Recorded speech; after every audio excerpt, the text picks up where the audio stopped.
We're pretty much starting on time, which is not normal for us on Wednesday. As you can see, Lauren is not here. She will be joining us shortly. She realized she does not have Wi-Fi at her new office, so she's getting back to her other office. But I got Joel actually on time for once, and we got meet the school member. We got Tom Taylor on today. So welcome, fellas. Morning. Morning. Thanks for having us. Yeah, morning, morning. This is so like everyone, if you do want to jump on with us on Wednesdays and if you are in school, reach out to me. I think we're lined up for the next few weeks. But Tom's with us today. And I've only kind of met Tom a few times on some of the calls. I wouldn't say I've known him a lot through the one rent at a time community from from my start. But so Tom, maybe quickly fill everyone on who you are and where do you invest? Well, I live in Missoula, Montana. I invest in Butte, America, and I've been investing there since 2023. So not that long. So got three single families over there and I'm looking to gather another one. So Well, 2023, but your journey in real estate started much before that, right? it did start a little bit before that. Um, in 2014 or so, I bought a single family home, not knowing anything, and it had a little building on the back that through the course of time, my joke was I'm going to turn this into a little apartment, and then lo and behold, a couple of years later, we did do that. Turned into a little apartment. It's a tiny house, an ADU, and it has well exceeded every expectation ever. So it started out as a little Airbnb, and we moved it on to. We stopped doing Airbnb after my cleaner, known as my wife, decided that she didn't want to clean it anymore. So we did long-term rentals in it, and it has been just keep rolling everything back into it, and that one investment of the ADU has turned into three single-family homes and adding more. Very cool. There's a lot of stuff that I want to bring up. And Joel, is there anything you want to touch on first before I brought up a few things? Yeah, I mean the first question I have is about the ADU, right? Like, did you buy that intentionally? Like, what was your plan when you first bought that property? When I first bought it, was just to buy a house. That was number one because I can't paying rent seems awful. So I searched and searched and searched until finally I found one that was. I basically bought the cheapest one I could find, which is kind of a reoccurring theme for me. And then ended up. I first had it as a garage because that's what I needed at the time. And then after a while, it turned into I want somebody else to help pay this mortgage because we built a new house sitting there, and that was much more expensive. So then I turned that garage into an ADU, and then we discovered at first I was just wanting $300 a month for it. I was like, let's just get 300, and now it's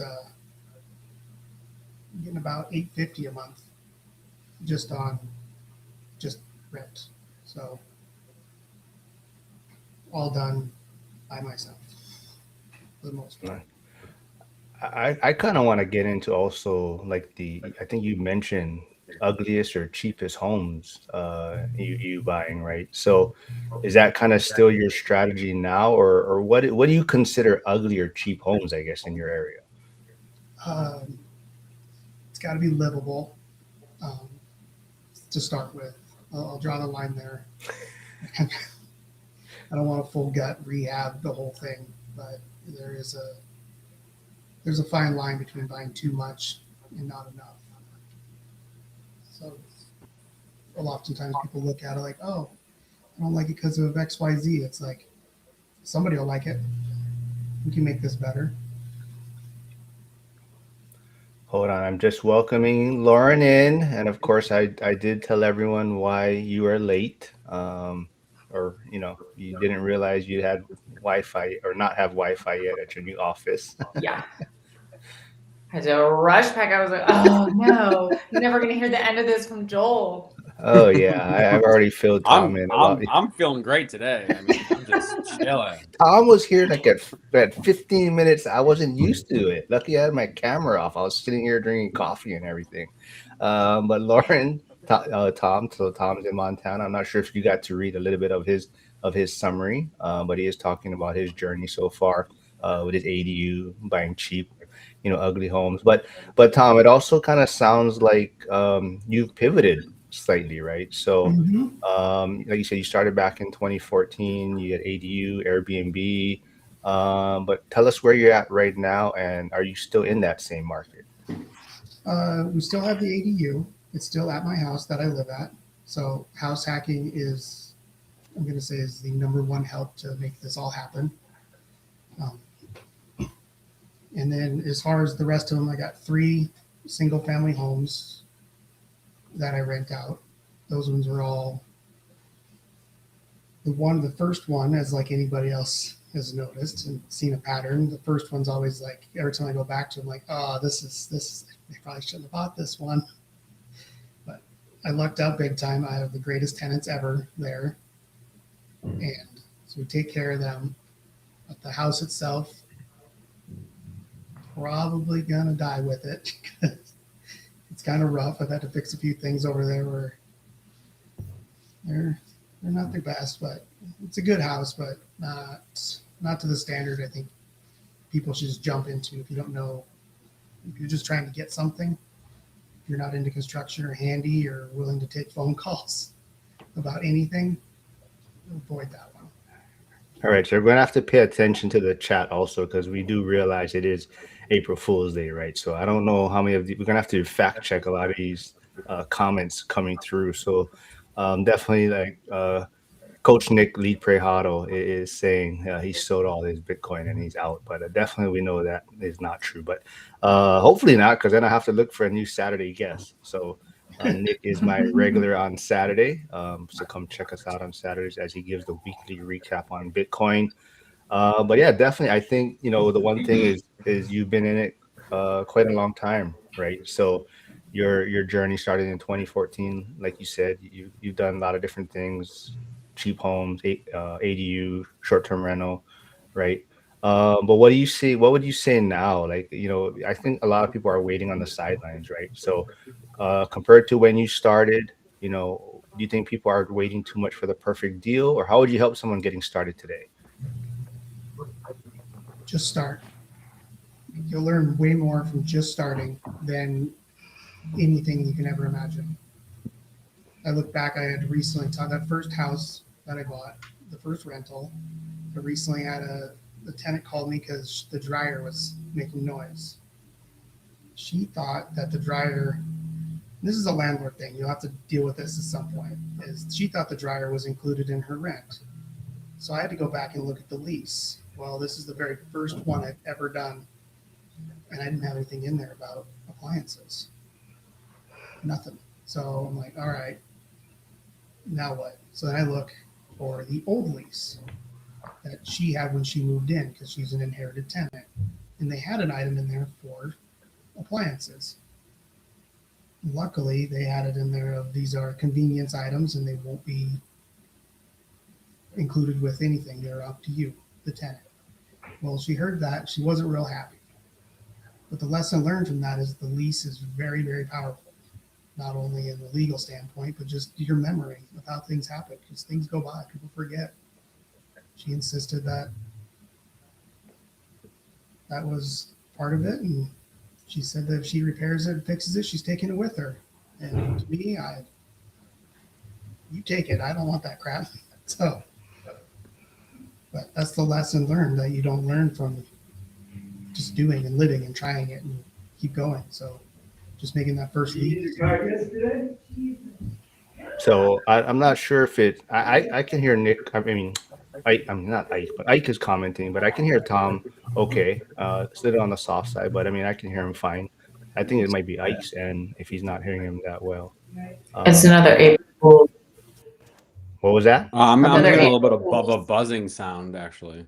Yeah, that's usually Joel. So I don't know, but yeah, yeah. Any question, Lauren, Joel? You guys got anything? Well, you guys might have talked about this, but Tom, where in Montana are you? I'm in Missoula, Montana, and I invest in Butte, America. Okay. So is my audio better now? Yes. Yeah. Now it sounds better. Yeah. Okay. I switched mics. I think I was using the camera mic and we're in the headset. So what have you seen? Because Montana is interesting. I'm in Idaho. Montana is interesting because I feel like it has grown so much. And I grew up in Coeur d'Alene, which is not too far from Missoula. And it's grown so much. Have you seen different changes? And do you think it's like, is that part of like a COVID era boom, and has it gone down, or is it here to stay? Like, what do you see happening in Montana? We had an enormous boom, and it was already like that about 2017, 2018. COVID hit, and it got wild as far as people building houses. So it was one after the other. The boom itself has subsided substantially, but it's not receding at all. It is still moving forward. We're not seeing any spec homes out there, or very few, if any. But as far as people still moving here, there's apartments being built everywhere. So to me, that tells me the big money is investing here as well, which is really good news for small investors, because small investors going for single families, if they cash flow, or small multifamily, they can compete with the big boys based solely on providing a better product for their client. What kind of price range are the outright rentals in that market? You can get one for about 150 and up in that market. So 150 is kind of the lower end of a decent house.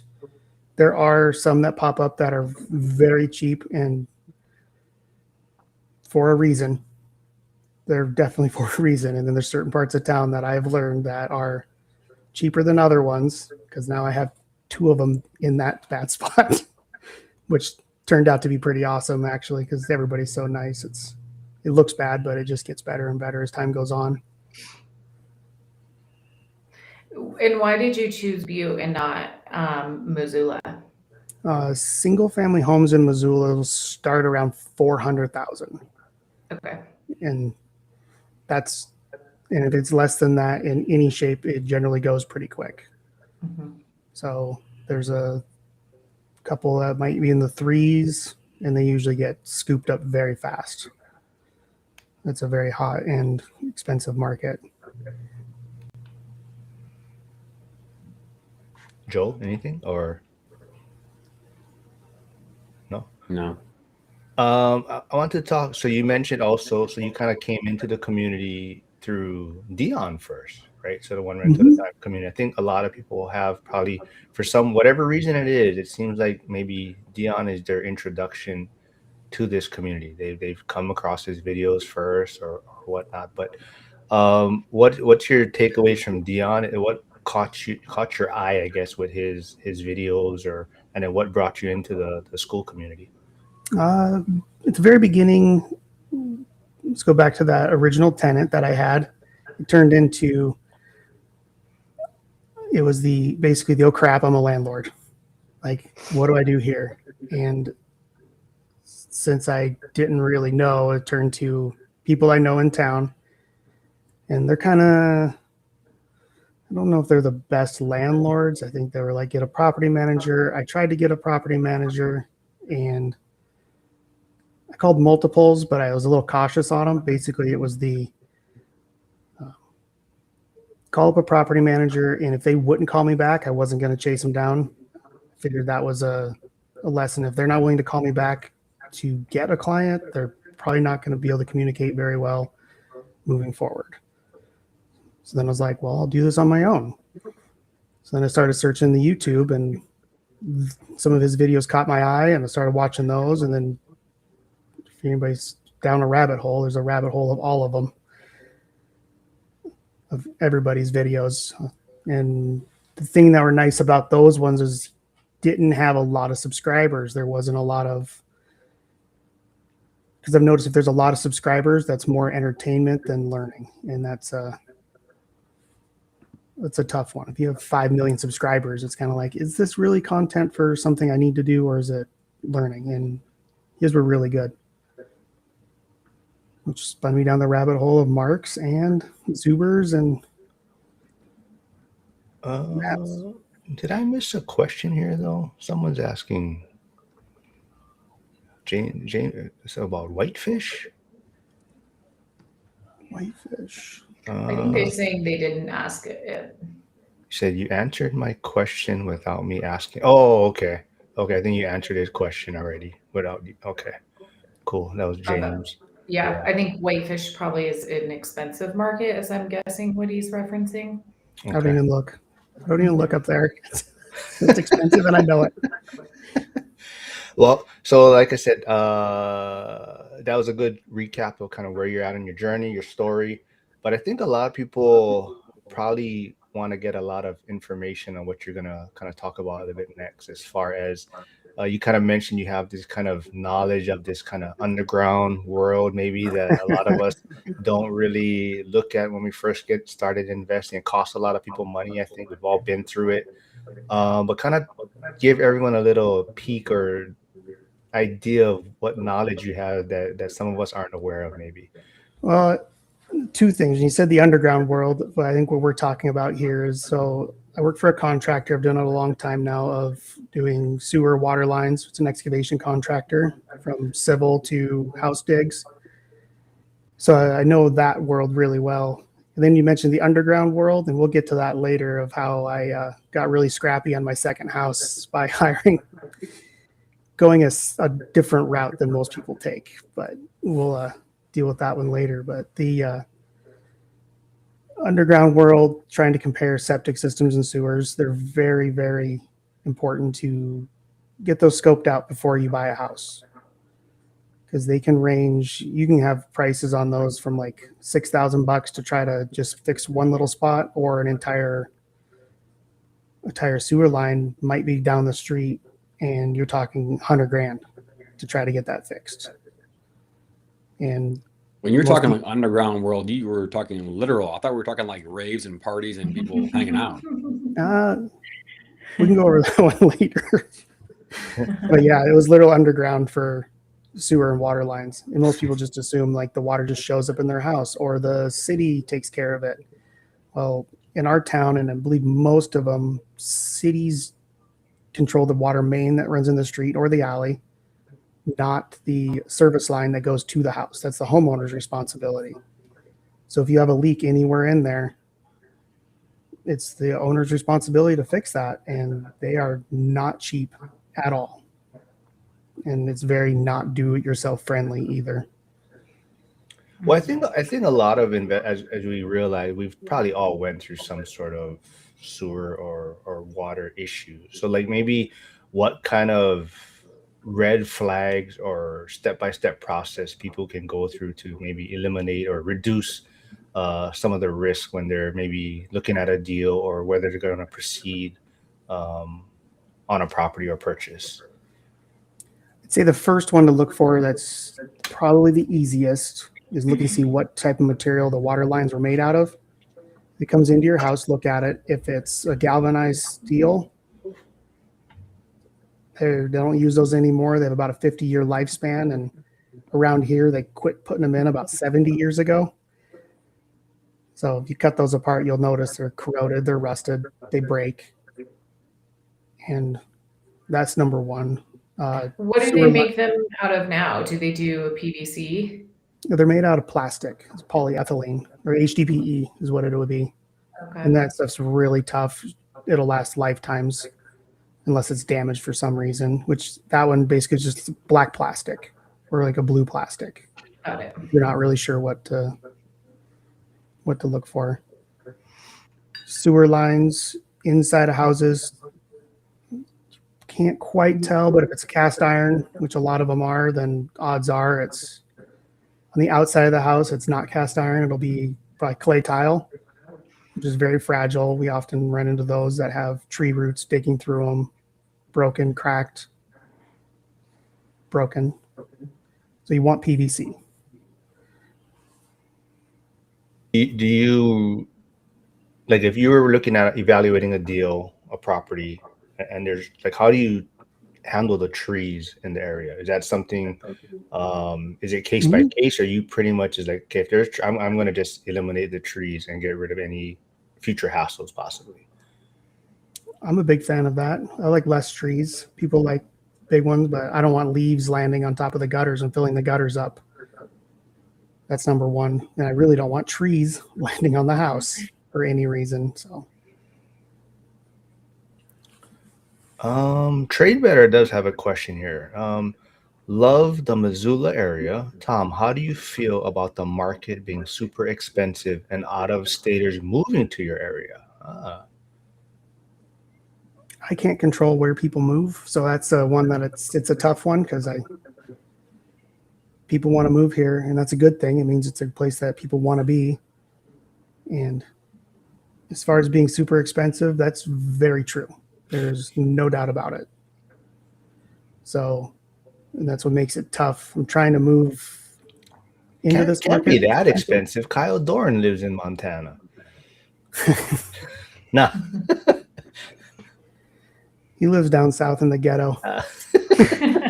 So if you guys don't remember, Kyle Doran has been on the channel a few times, but he is the one that has caused a little bit of stir by saying he retired and his expenses, he lives off of roughly $700 a month.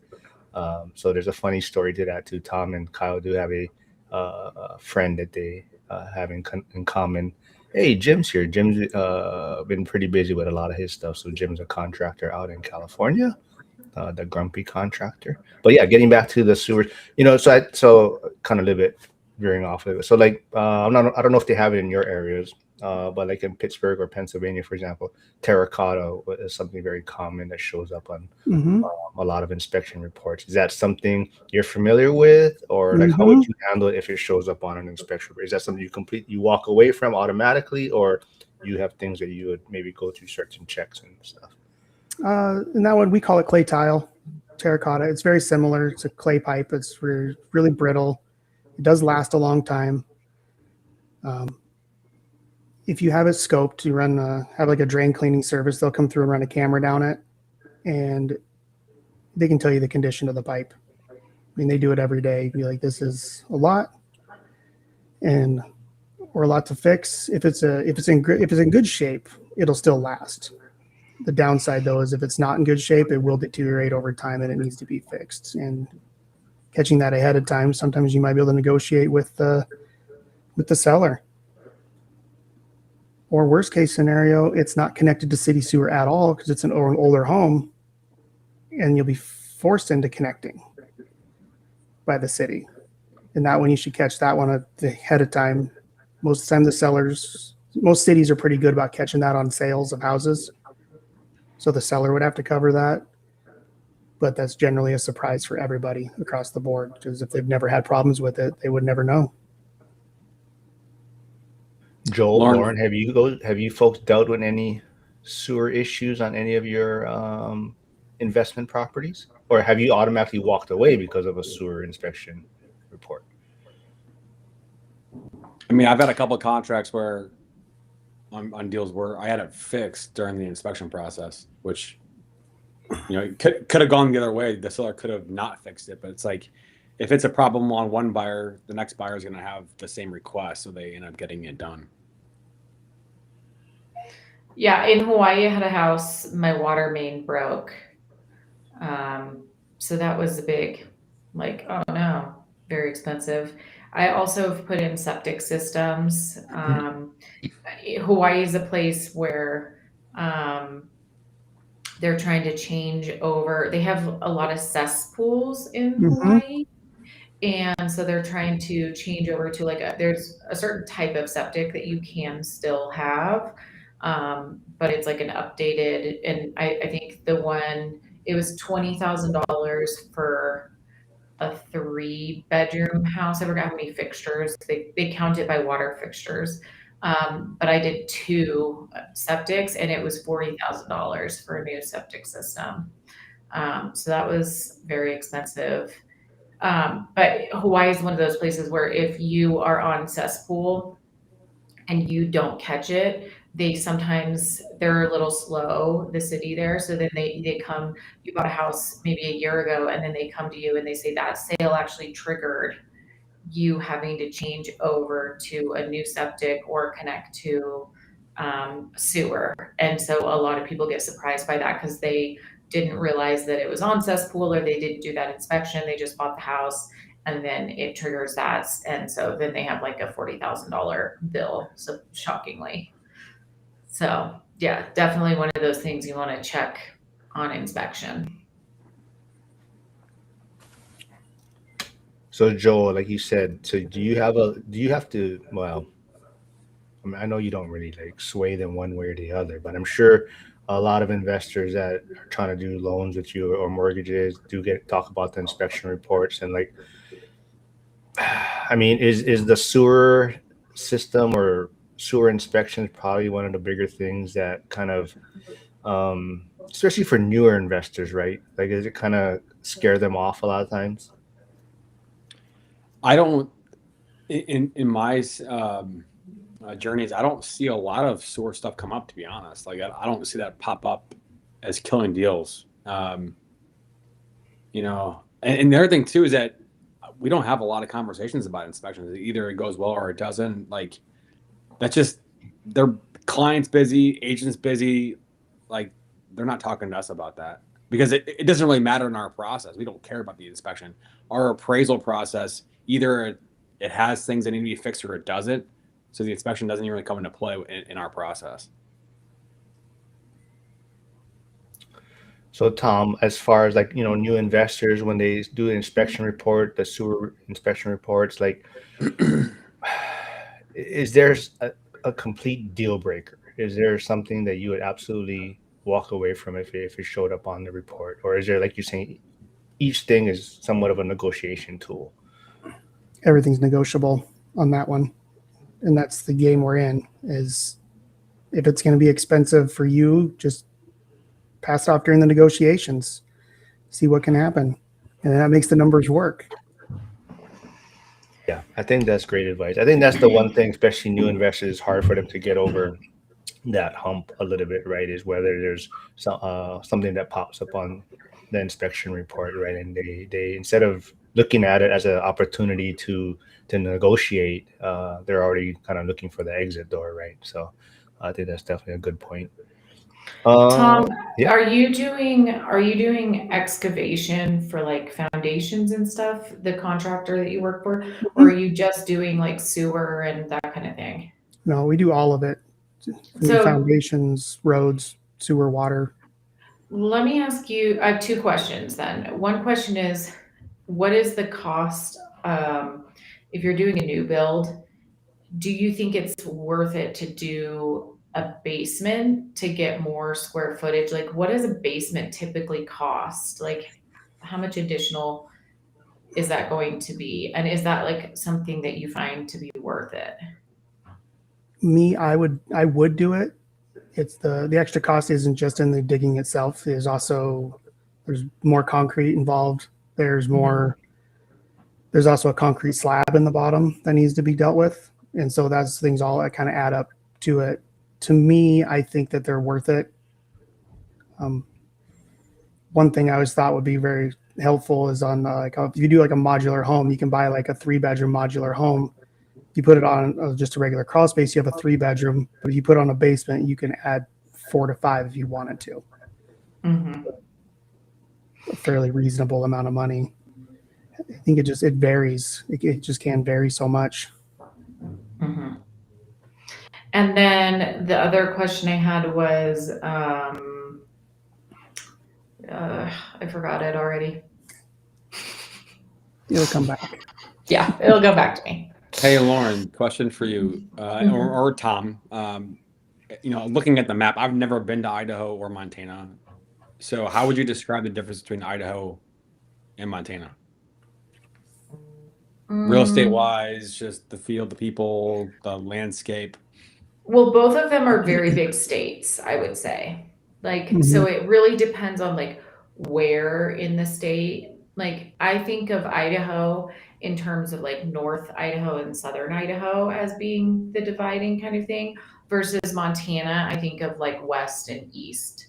So I'm not super familiar, to be honest, with Eastern Montana. I haven't really been there, but where I'm from in Coeur d'Alene is just a few hour drive from Missoula, where Tom is from. So I would say like Missoula and Coeur d'Alene are like kind of similar-ish in a way, as far as like culture, growth, economics, like that kind of thing. There's a college in Missoula which is different. We don't have one in Coeur d'Alene, but like I would say it's like a pretty similar demographic, and they both are kind of that like inner mountain ski towns, nature centric fishing, college towns. Like I would say they're in a lot of ways they're really similar.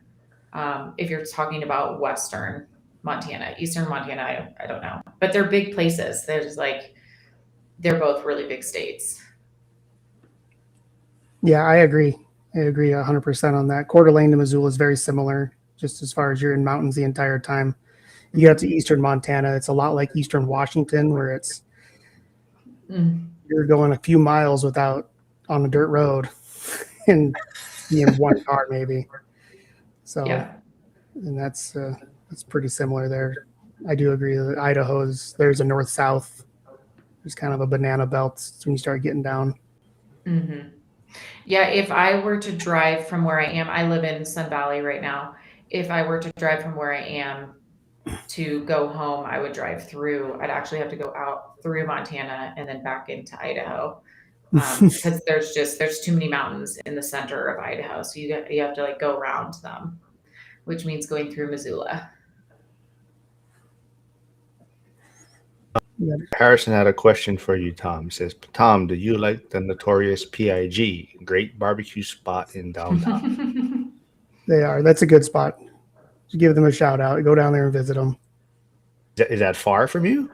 No, that's not No. far from me. I could ride a bike Oh, to go get there. So Nice. anything else you want to add on the sewers? I mean, like I said, I think that's the one. From my experience, that is the one thing I think that holds a lot of people up on their deals is when they get the sewer inspection report back, and whether they see something that they don't like in the report, or they get it almost frightened them, and so they are in their head. They're already probably going through like a $30,000, $40,000 cost. I think that's just a normal experience. So, from your experience, do those reports usually tell you the whole story? I guess in a sense, is it like as bad as it appears? Maybe. it can be. If they run a camera down it, take a look at the camera. That one will tell you everything. Things to look for if you want roots intrusion. You don't want that. Bellies in the pipe, which is if you're looking through there and all of a sudden you go to see some standing water and then the camera goes underwater and then comes back out of the water. That means that the pipe does it does one of these. That needs to be repaired. That's a big deal. Obviously, if there's cracks in it, make sure it actually connects to the city sewer. That's a huge one. Or maybe it connects to the septic tank. Those are the couple of things that you're trying to alleviate. And then where the problem is, let's say you have a crack in the pipe that's 30 feet out from the house. Go stand out 30 feet from the house, look around, see if there's any obstacles there. Is there giant trees, sidewalks, roads, other houses? Like you could have anything. Or it could just be grass in the yard. No big deal. Just for somebody to come dig it up. So things like that all add up. What is the biggest sewer line you've ever seen? Maybe Biggest bill or the biggest? yeah. I'd say over 100, like right a little over 100 for putting one in. That was a kind of an unfortunate experience for somebody. They were never connected, and then the house went to sale, and they had to connect to city sewer, and it was a long ways away. That one's a big one. Septic systems, they can get wild at times. If you're like near water and near a lake, they can go into different levels. They can be, most of the time they're the low end, about 25 grand to put a new one in, high end 45. That's kind of like the normal. And then when you get to anything like close to water, close to lakes, the world kind of changes, just goes up. And so it's something just to kind of look out for, see, like, so if you're buying something that's not on city sewer, it's going to be on the septic system. If it's an older house, there's a chance there isn't a septic system and it's just a cesspool. And if people are wondering what that is, that's basically just a hole in the ground. That's kind of the best way to describe it. It's a deep open hole. So like I said, I think it sounds like different materials for the type of piping, but trees is probably the one red flag that a lot of people should be concerned with or looking out for when evaluating a deal. Right? Is there anything else that they can see, like when they're walking the ground or walking the property, or is it pretty much trees would be your biggest thing that could damage the sewer lines? Trees are a big damager. A failed septic system is a big damager too. If you have any bubbling or what looks like black water coming out of the ground, that's a sign of it not working. That's kind of a big deal. So if it's bubbling up, that's a big problem. If it's not bubbling up and the grass is just really green, that's somewhat normal. If people want to get kind of crazy on it, look on Google Earth sometime and you'll see like some stripes in their yard. That'll kind of let you know where the septic system lives, where the drain field is. Sometimes it doesn't, but it does tell you. Sometimes you'll see like some 3 or 4 stripes in there and you're like, oh, I wonder what those are. Well, that's what that is. Don't park anything on top of it. Don't randomly dig or put your shed there. That's where it's at. Like I said, is there anything else you want to add on the sewer side, or? I guess one question is like, what percentage of your day, Tom, do you lay the pipe? What was that? What percentage of my day is what? Do you lay the pipe? I used to. No, I do all the estimates and direct a crew.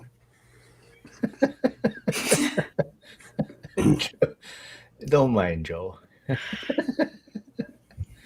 How much does it cost to scope a line, you would say? Less than $600. Is there different, you would say maybe, is there a certain type of equipment someone should try to get requested if they're going to do one for an inspection, for like an inspection report to do to evaluate their deal? Is there like, cheap ways to get around it that some inspectors may use, or is there a certain product that people should try and make sure that inspectors using? I would probably, since you're probably not going to use it that often, in reality, it's probably better off just to call a drain cleaning company, somebody around. Almost all of them have the ability to inspect. And they see it all the time, so they can give you hey, this thing is in good shape, or it's kind of not so much, or we got a real problem. They'll give you and since they're not involved in the deal at all. Big Val is asking, can insurance help with some of the septic cost? Can insurance help? That I'm not so sure on. I don't know if I've ever been paid from an insurance company on something like that. Is that, I think he's asking, right? If you, okay. James is asking, on your basements, do you install more poured concrete walls or block? Poured concrete almost every single time. Probably every time around here, it's just poured concrete. It's pretty standard. There's not block. Maybe that's just a northern climate thing.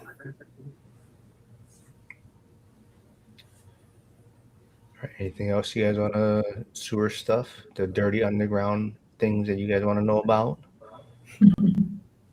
I just see it as the thing that probably holds a lot of people up on when they especially when they're new. It kind of scares them off. I think that's the one thing. So, like I said, if you are in the school community, you can always reach out to Tom, or he's probably Wednesday calls, right? Is the one you're on primarily, so you can always come there. Bring your reports. Have Tom give his opinion on it, his thoughts. But yeah, if you ever have any questions, reach out to Tom in school. Anything else you guys got on this matter before I bring up some other stuff? No? Well, me and Tom were chatting since Tom did show up before all of you. He actually came a little early, made sure he was here prepared. But I don't know if you guys saw Zuber's recent video with Jason Hartman, one of the keynote speakers at the Year 3 Vegas event. But Zuber says he's kind of changing his tune a little bit. He's for many years he had this one message talking about the average person can become wealthy, and he kind of realized now that that message may be wrong, and he kind of feels like the average person can't get wealthy anymore. So Lauren, Joel, you guys have any thoughts on that? Tom can come in after. Kind of gave me his thoughts. I'm so curious. I haven't seen this video. I'm curious. What is he saying? Why they can't, or is he just saying like the barrier to entry is too high now, or? Well, I mean, what do you guys think the average person can get wealthy today? Well, I have a couple of things. One, what is the definition of wealthy? Like, is it, retire before 65? Is it have a certain amount of income per month when you retire? Is it a certain dollar amount in assets at some point in your life? Like, that's a little bit of a gray area. But even if you have 3 rentals, right? Like, if you're 35 and you have 3 rentals, like, and they're on 30-year mortgages, it may be 22 more years until they're paid off, and like then you start to feel the actual wealth. Now that you're cash flowing more money, like it's just a slow game. That in getting into real estate, I mean, you got to be making a lot of high income to be able to really scale in real estate more times than not, unless you're going down the path of wholesaling or creative deal strategy. But you got to have cash to be able to get into these deals. And not everybody's going to be able to get in 20 and 21, and you have a nice, 30-40% appreciation boom in a couple of years. That's just not the norm. That's the exception to the rule. And so somebody that's in real estate may not get to the quote unquote wealthy. And then you've got 50% of Americans don't have $1,000 saved. That, if you're under 40 and you don't own a home, like the majority of people don't own homes if you're in your 30s or 20s or 40s. So like, I definitely agree that the average person is it's impossible. You got to be working 2 jobs, like doing something extra to be able to get ahead in this environment. If you're young, below 40, that's my take on it. Lauren, any thoughts? I mean, I agree in a lot of ways with Joel. What? I always agree with Joel.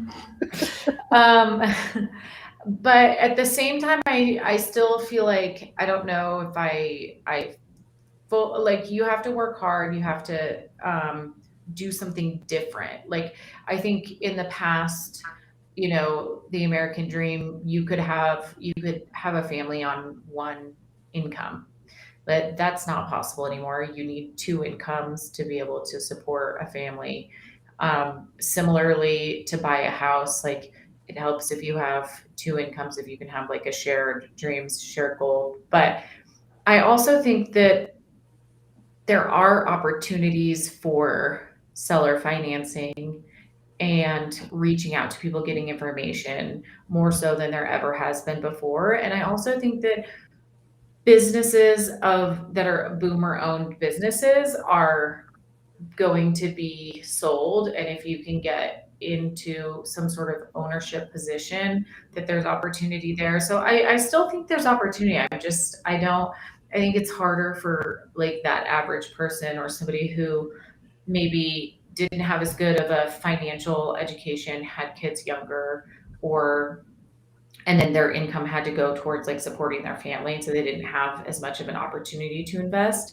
But I also know like a post office worker that worked, and he just invested like 30% of his income into mutual funds, and then he retired with like $2 million. So I think that there are strategies if you're willing to really focus on them and stick to the plan, but all of them include time. there's not any get rich quick. Like it's definitely like a retirement strategy. And I think that then you can retire wealthy. But like the idea of wealth today, I think has changed so much. Like we see like flashy cars and like bigger houses and all of that. And I don't think that that's possible for the average person. I forgot what you told me, but Tom, I believe you saw the video, but what was your take on this? Can the average person get wealthy today? No, they can't. But here's why. I'll be very clear on it that if you're average, that's average. People come to the channel and they want to look and they want to learn. They can be above average. People can be, and that's very helpful. It's going to take a few sacrifices. You're going to have to make some choices, but just being above average is definitely an acceptable option. Like it takes not going out on the weekends and hanging out with your friends. Like maybe you're just saving up till you can buy something, or you can invest in stocks or Bitcoin or whatever you're going to do, but you have to educate yourself and become above average. And it doesn't take much. It really doesn't to be above average. The bar is pretty low, in my opinion, as far as what average is. Yep, absolutely. I think so. That was kind of the spin on his video, Zuber's video with Jason Hartman. So that's kind of why his message has been changing. He thinks he does feel like, you know, he doesn't want people in his community to be average, right? He wants them to be striving for more or above average, right? So definitely, yeah, that, you know, the average person today probably it is difficult, right? Like Tom was saying, you know, it's not, you know, it's about cutting back on expenses. You know, you don't need the fancy car, or you don't need you know, certain thing. You don't need the new iPhone, right? It's some people are putting themselves in these positions where it is harder to get wealthy today, right? So like Joe V says, so I'm hearing it's not harder, just requires more effort, learning, drive, and desire. Steven from the Bronx says, I do like how in Zuber's video with Jason Hartman, he did say, so don't be average. And I agree that if you're in this community and you're doing the work, you probably are not the average person. And Yasik says, health is wealth. So that is one way to, for that gray area of what wealth can be, right? So a lot of people, the health side of it is important, right? But yeah, that is kind of what Zuber was saying too. Say like if you come to his channel and you're consuming some of the content, you know, watching at least, you know, one video a week kind of thing, you're probably not the average person, right? Who's going to YouTube to watch more entertainment, right? You're watching you know, videos, car videos, or videos that are just consuming your time, right? So if you're there consuming some of his content or anyone's content that's providing information like this, you're not the average person, right?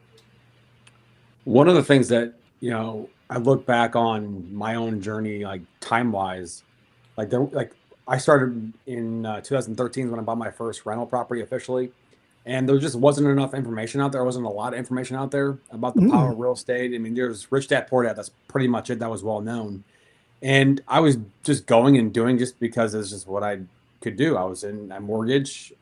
People were buying real estate. I never really had a mentor. I just was doing it. Okay, like it's great. It's doing okay. You know, cash flow was okay. Appreciation was okay. Nothing crazy. And it's like when you're in the eye of the storm, or like the old saying of like, you know, when you're in the good old days, like, do you realize that you're in the good old days? Because like everything is just happening around you. We don't realize it. But in real estate, like if you bought a property in 2022 or 2023, how have the last 3 years been? Probably for most people, just very okay. Nothing crazy. And so we always talk about the 5 years of suck on this channel. And so if you're in the middle of that 5 years of suck and things aren't happening very fast, then what are you doing in the meantime? Are you working on the job? Are you trying to save money? Are you cutting back on expenses to be able to prepare for the next one? And I think that's the defining line is like, what are you doing in between the deals? Like all the preparation and the work that you do in between deals I think is the most important thing. The deal is important, but all the work in between. And so it's like, what do you know that this is going to work? Is real estate going to be a viable plan in 20 years? We don't know now. But I think 10 years ago, I think we'd all agree that if you just buy a property and hold on to it for 20, 30 years, you're going to be okay. Now I think it's nobody knows. It's up in the air. Harrison is asking, do you think that today's average person is different and only focuses on instant gratification? Lauren? Probably not. I mean, I think that's just like part of the human condition. It's hard to say what people were like in the past. I mean, we do have this like Instagram, social media, instant gratification Travel to mentality. Bali for 4 months, and Yeah, exactly. I should have started with someone else on this question. I mean, I'm not the person that I'm like go for the instant gratification. Live your life, YOLO. No, but I mean, it to me, it's a bit about like semantics, like the average person, like, yeah, that's in any time period. If you were just average, were you ever doing anything really great? Regardless of when that was, were you um, taking risks, trying new things, educating yourself, or were you just like status quo every single day? So I think it's a bit about semantics, and it's like, are you educating, exercising, growing, learning, trying new things, putting yourself in situations where you're a little bit nervous, a little bit afraid, pushing the boundaries of your life and what you think is possible? And if you're doing that, no matter what time period you're in, I think that you're like, have the opportunity and there is the possibility of having wealth and success.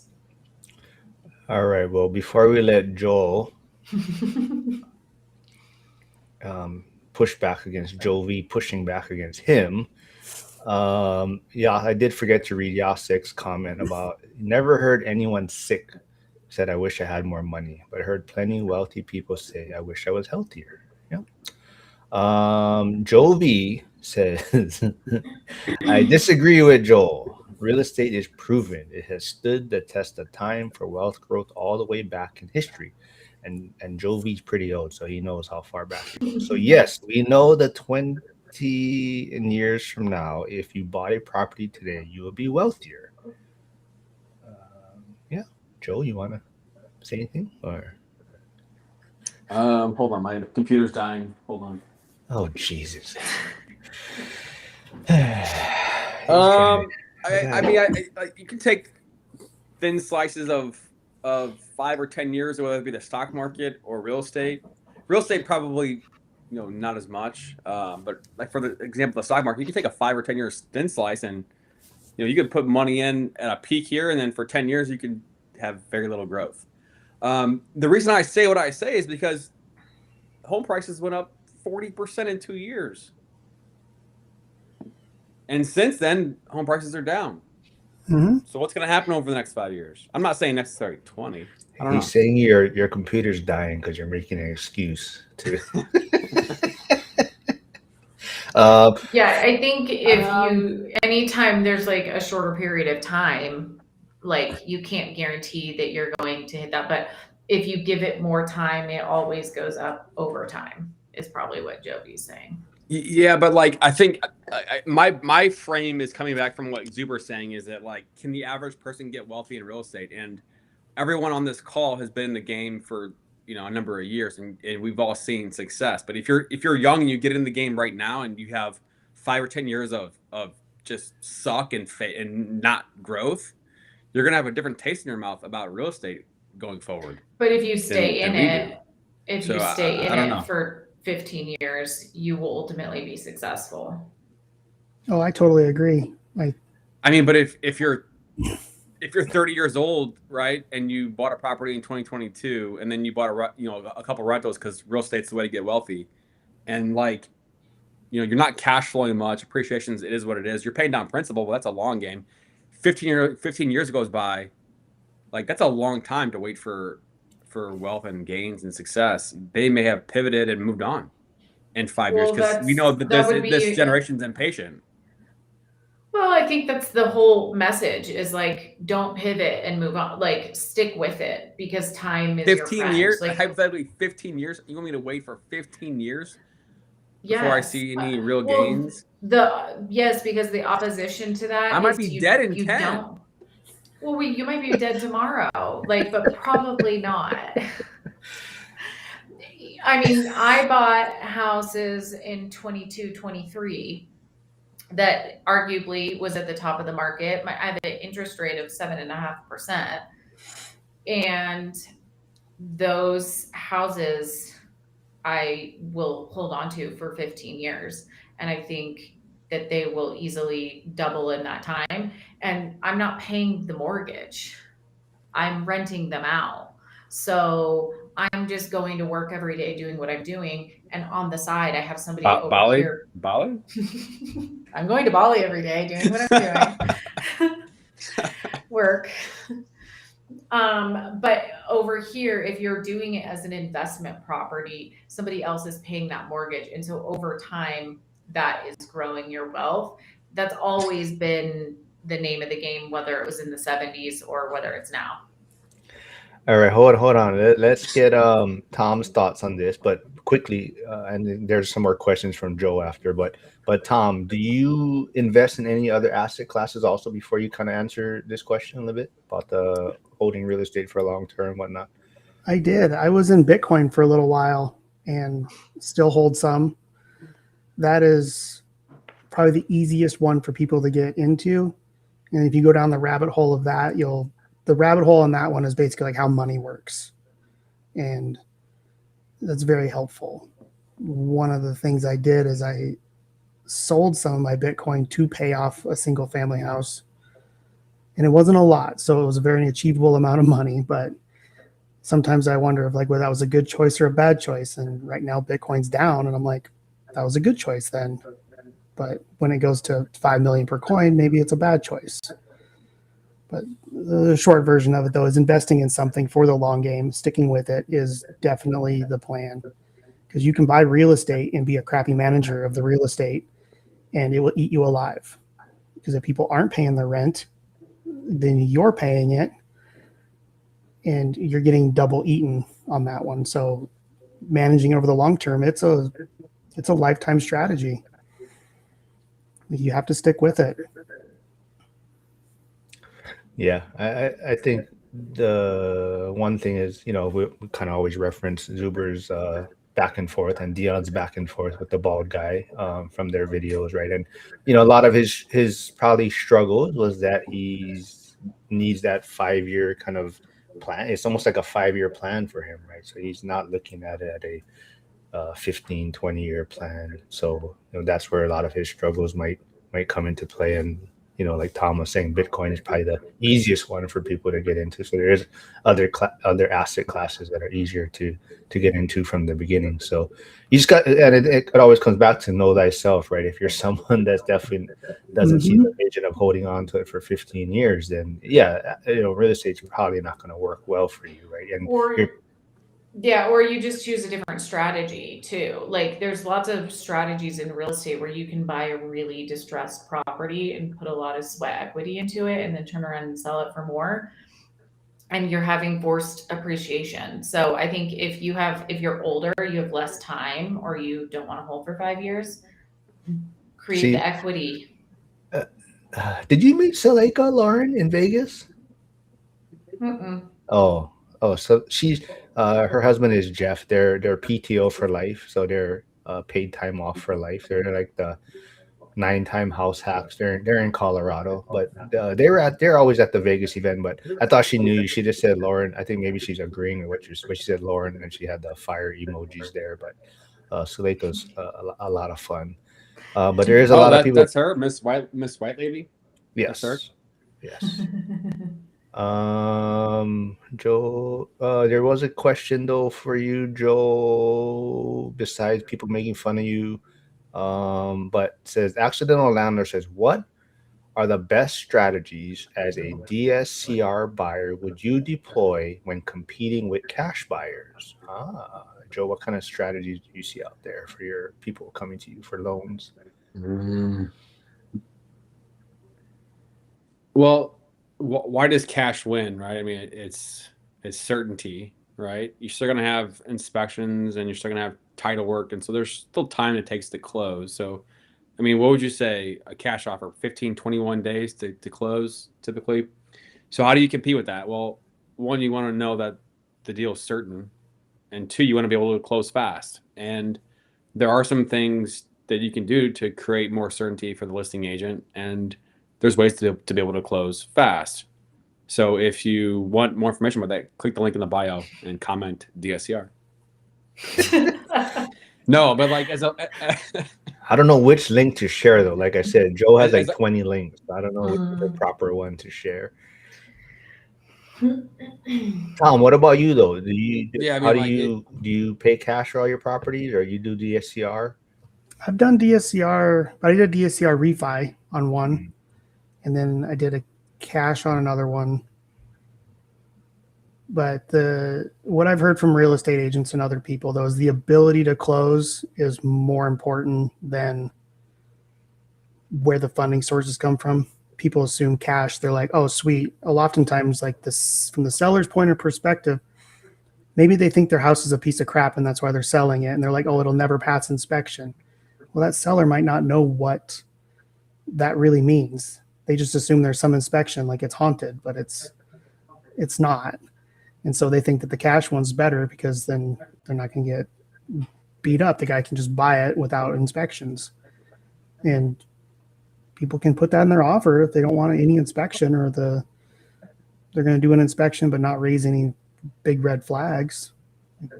If you're comfortable doing that, sometimes that's a helpful tactic. If you're not comfortable with it, leave the inspection clause in there.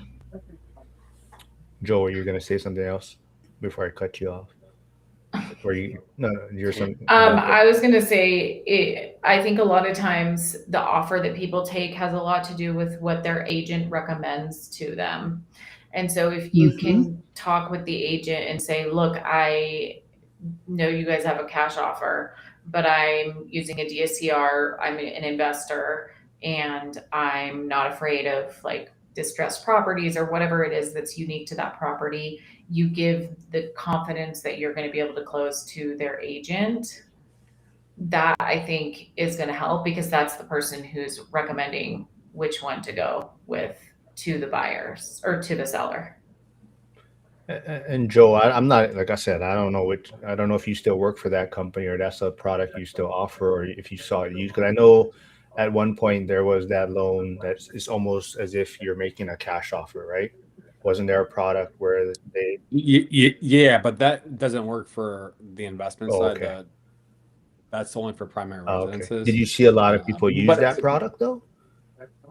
Not as much as I would have thought, to be frank. It's a great option, but just I think the market's just so soft in most cities that it just wasn't necessary, because there are costs. It's like a 2% cost to do that. But the one thing I was going to say is that the one thing about DSCR is that you can't cross streams on renovation. So if the property has any type of items in the appraisal that are deemed need to be fixed, it could be wood rot, cracking windows, like small stuff or big stuff. If the seller doesn't fix it, then it's a dead deal. So that's where the one limit about DSCR can happen, is if the property is in any type of distress or needs any type of renovations or fixing of things, like that's a hard stop, and then you're back to hard money, right? Your typical bridge loan. Where's You mean Flav? if it's not livable in some way? Because Habitable. I've bought properties that need like work on them, but they are livable.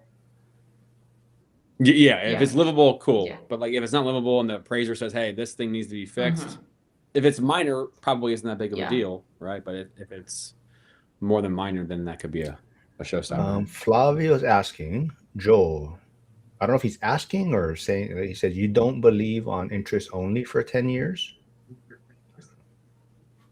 I don't know if I referenced that exactly, but I think it's a great tool, but not right for everybody.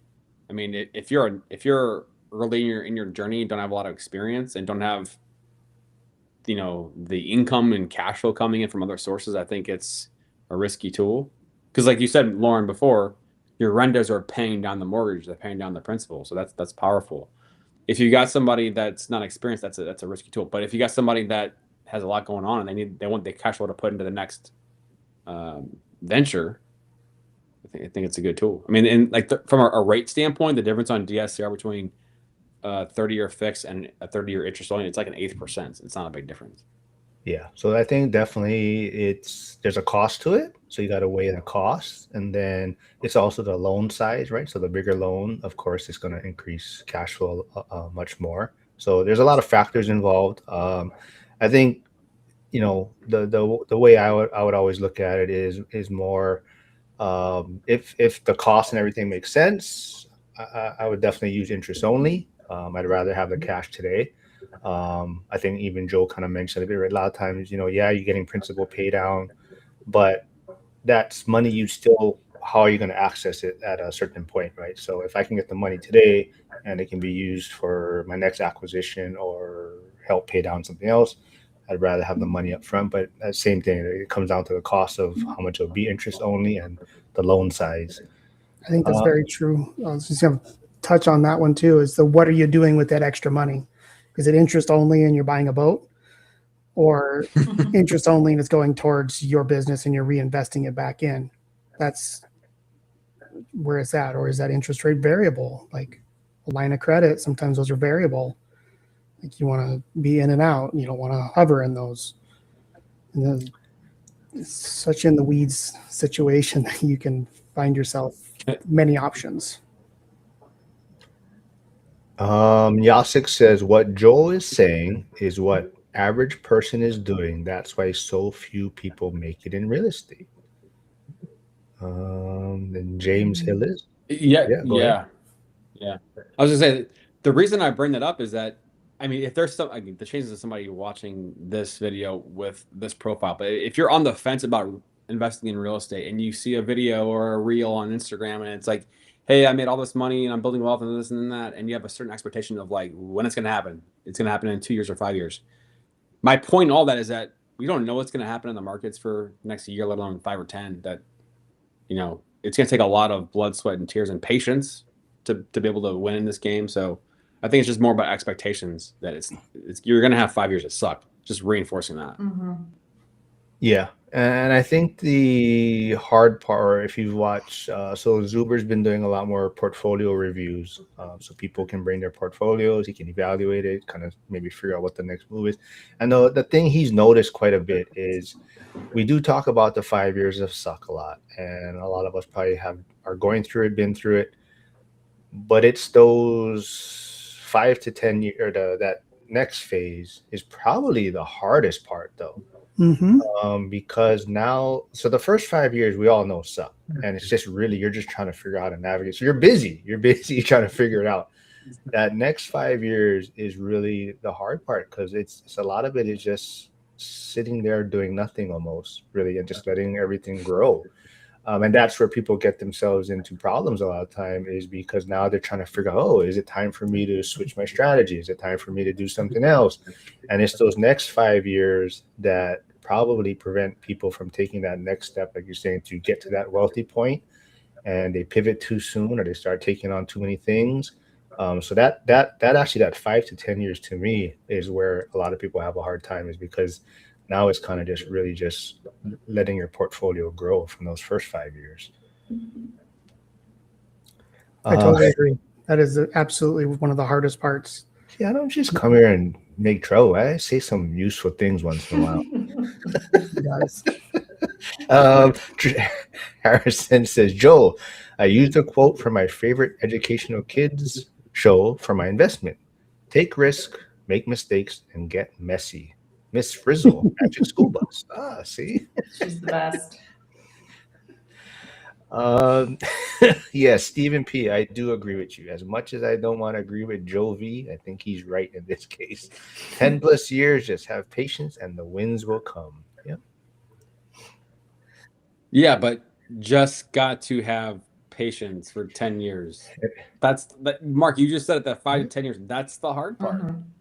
That's the hard part. If you're not seeing the successes, are you going to pivot? You're going to panic sell, which is hard to do in real estate, but That's when you start your YouTube channel and you just keep yourself busy doing that.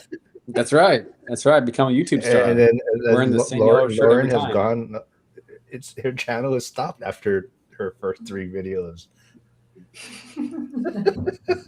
Just wait till I get my new office set up. Is that what it Just is? wait. Yeah.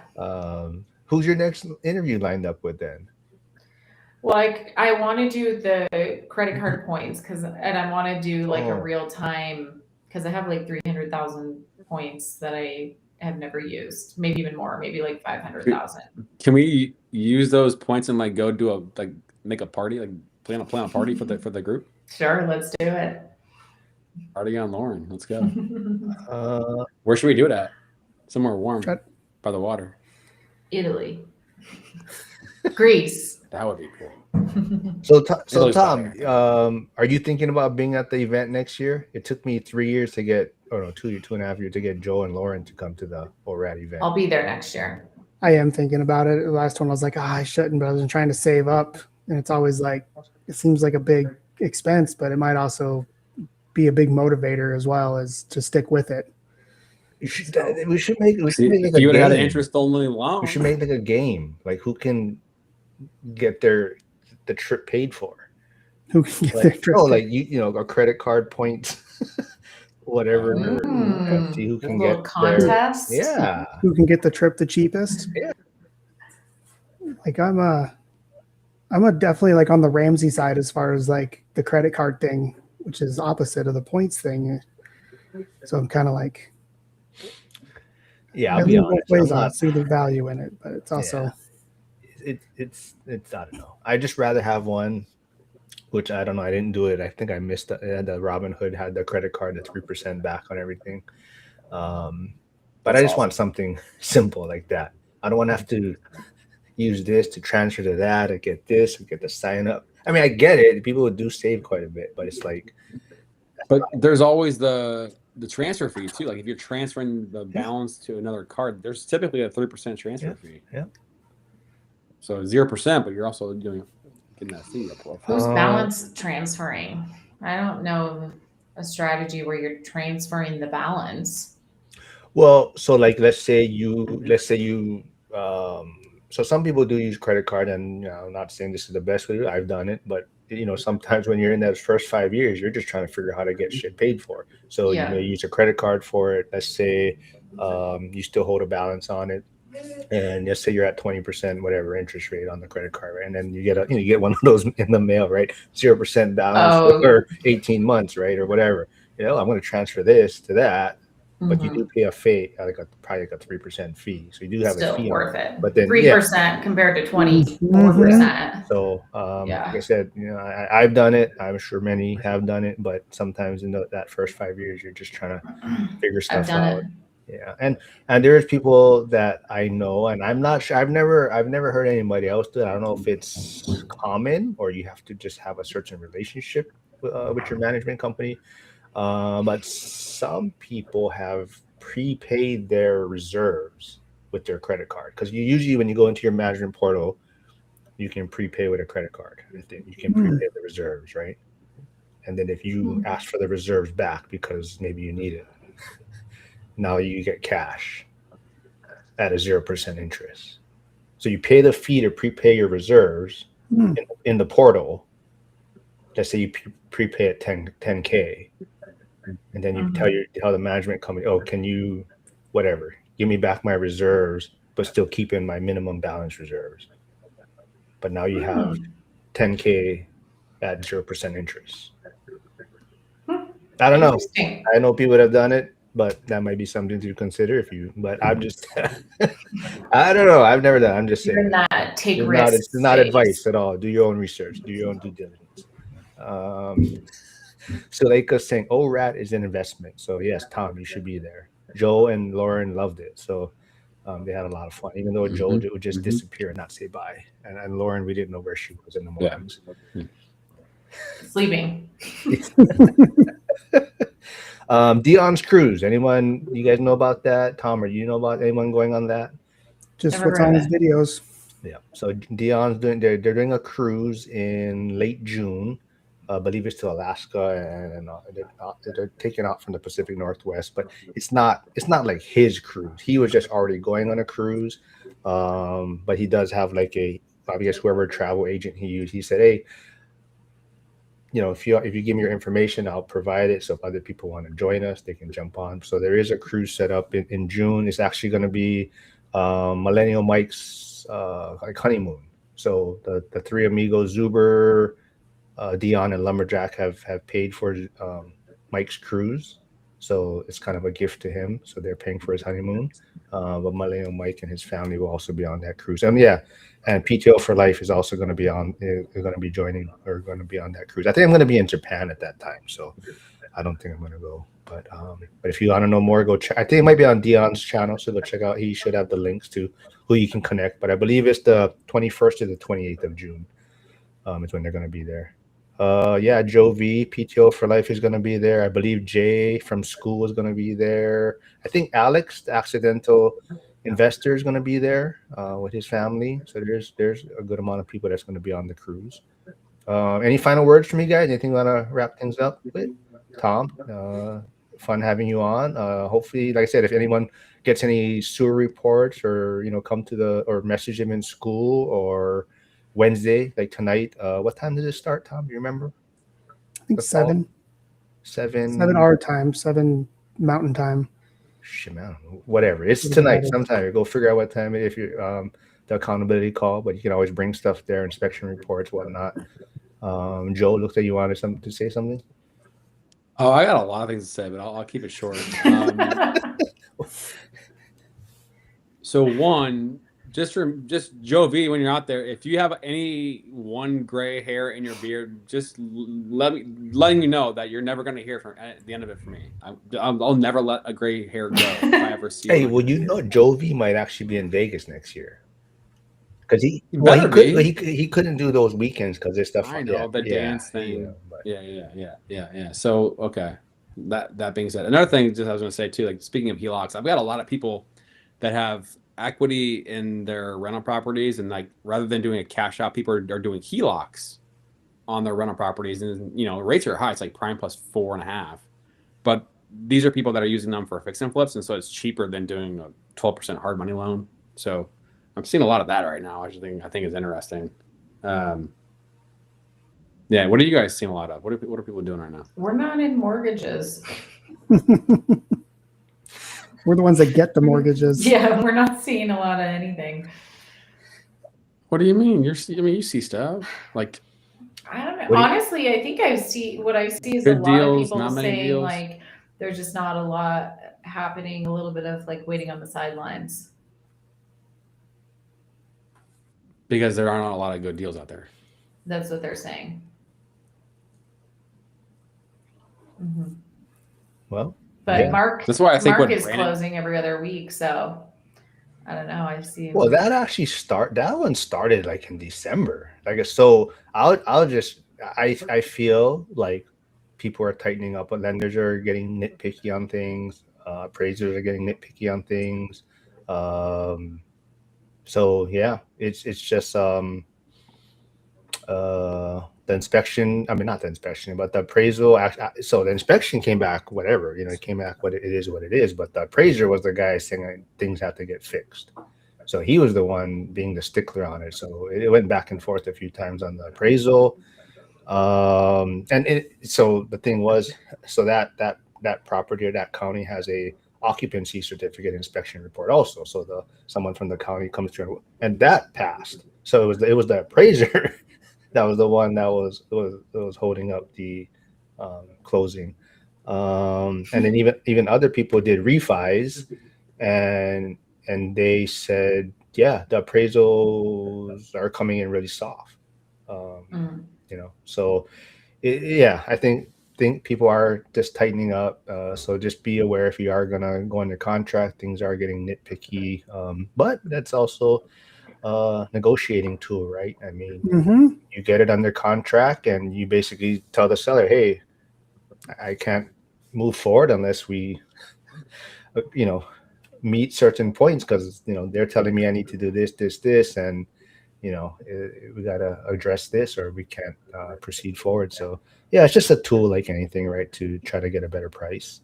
Let's see. Yeah, Joe Uh, Flavio's asking, Joe, what is the interest rate on HELOCs on rental? Do you have the holy grail? Because that's what everyone is looking for, right? HELOCs on rental. There's not a holy grail. It's like best case scenario, prime plus 4, prime plus 4.5. So prime now is what, 6.5, Mm-hmm.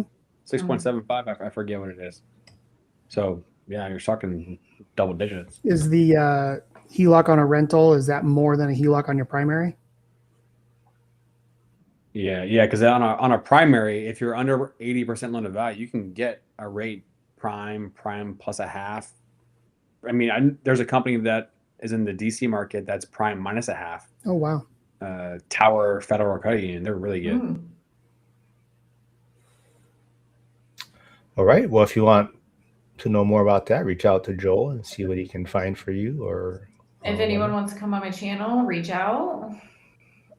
Yep. So if anyone wants to reach out, find Lauren in school. She is looking for people to have on her channel. And hold on, let me check real quick. Who do we have next week joining us? Who do we have next week? We have. Oh, how come I don't have it here? We have someone. I gotta go look. It's someone from school is joining us. I forget. It could be because you were supposed to be. I told you the 8th at first, right, Tom? And then we switched, or was it someone Maybe. else? It might have been somebody else. I think we have Chris next week. I think Chris from school is going to be joining us. He's in Arizona. Whistling?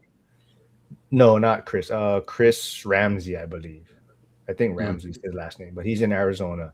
But I'll check my calendar again. But like I said, anyone, if you are in school and want to join us on our Wednesdays, we're trying to bring on a different school member every week. Like I said, Tom is in school, so if you have more questions, you can always message him there. He should be on the accountability call tonight. But Tom, hopefully you had a lot of fun.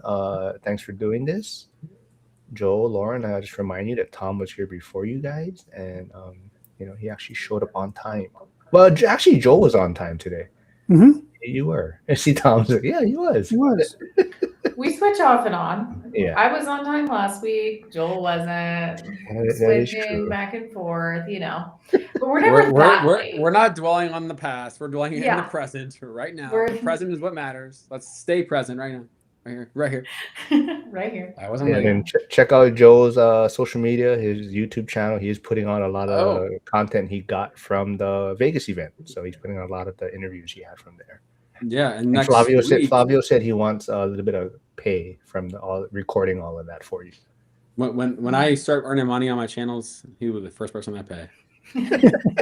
Plus interest. No, I was gonna say my interviews from Dallas are gonna come out next week. Yes, Can't wait. the real Brandon Potts will be there on that interview, right? That's right.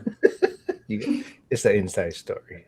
Some people know about it. Joel was tagging the wrong Brandon Potts. And we'll just leave it at that. All right, everyone. Thanks for tuning in. Wednesday is always a fun time. Hopefully, if you guys are having a fun time meeting different people from the school community. Joe and Lauren, thanks for always doing this. It's always a lot of fun. And Tom, we'll get you back on, man. The funnest? What? Yeah, are we the funnest though? The funnest? You guys actually cause me the most headaches. Because I don't watch the other days. I just want to know. At least you're honest. Hey, Chris Webb is here. No, yeah, well, yeah, you guys are fun. Everyone is fun. Everyone is fun in their own way. Everyone is a little different. All right, thanks, Dad. Appreciate it. All right, everyone. Thanks for tuning in. I'll see everyone back on Friday when I'm back with Emily Lopez. So everyone have a good day. Have a good April Fool's Day. Oh, I was joking. I was fooling you guys. You guys aren't the funnest then. April Fool's All right, Dad thanks. joke.